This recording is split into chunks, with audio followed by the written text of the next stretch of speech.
बे fix Pay माने CSB जायफोर सिलेक्सन खालामनानै रेगुलार खालामाखैमोन बिथांमोननि जों इन्टारभिउ लादों बिनि उनाव आरोबाव माखासे दङ जायफोरखौ थ्रु प्रसेस माखासे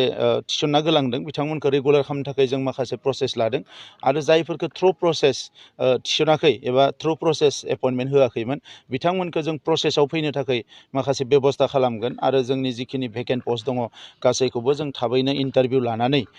जोङो बेखौ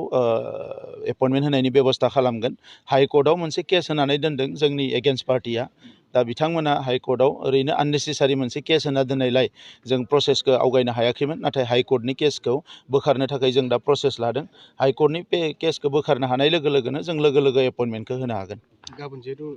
बड'फा उपेन्द्रनाथ ब्रह्मनि जि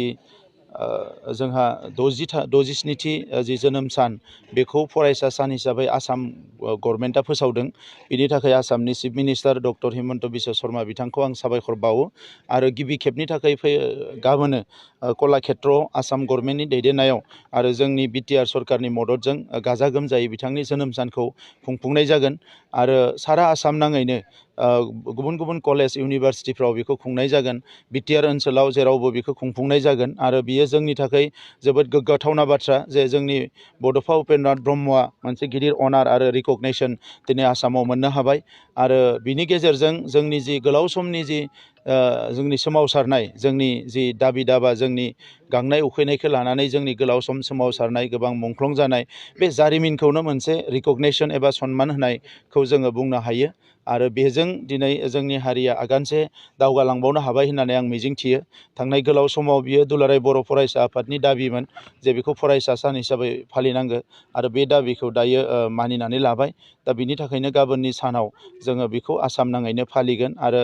आङो अबंलावरिनि खाथियाव आर'ज गाबगोन जे बड'फा उपेन्द्रनाथ ब्रह्मखौ अरायसम सोरगोआव मोजाङैनो लाखियो